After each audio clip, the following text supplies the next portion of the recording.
যুদ্ধবিরতি কার্যকর হওয়ার কয়েক ঘন্টার মধ্যে ফের উত্তপ্ত হয়ে উঠেছে মধ্যপ্রাচ্য।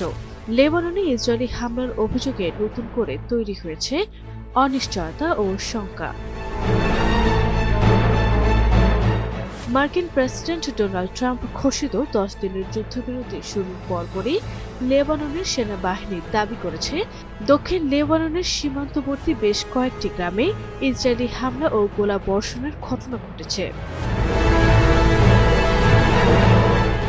সামাজিক যোগাযোগ মাধ্যম এক্সে দেয়া এক পোস্টে লেবানন সেনাবাহিনী জানায়, যুদ্ধবিরতি কার্যকর হওয়ার পর থেকে একাধিক আক্রমণ ও বিচ্ছিন্ন গোলাবর্ষণ রেকর্ড করা হয়েছে। এতে করে সদ্য ঘোষিত এই যুদ্ধবিরতি স্থায়িত্ব নিয়ে দেখা দিয়েছে বড় ধরনের শঙ্কা।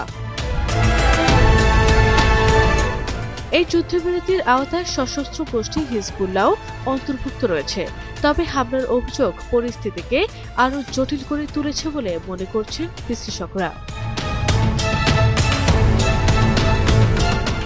ডোনাল্ড ট্রাম্প জানিয়েছেন, আগামী 1 থেকে 2 সপ্তাহের মধ্যে ইসরায়েল ও লেবাননের শীর্ষ নেতাদের মধ্যে ওয়াশিংটনে বৈঠক হতে পারে।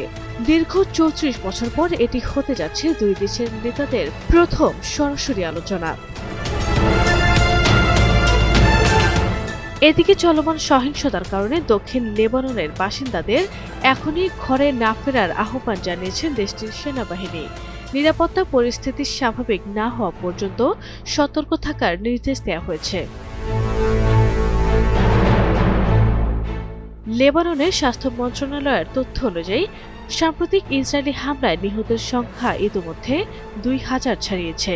ফলে যুদ্ধবিরতির মধ্যেও পুরো অঞ্চল জুড়ে বিরাজ করছে থমথমে পরিস্থিতি।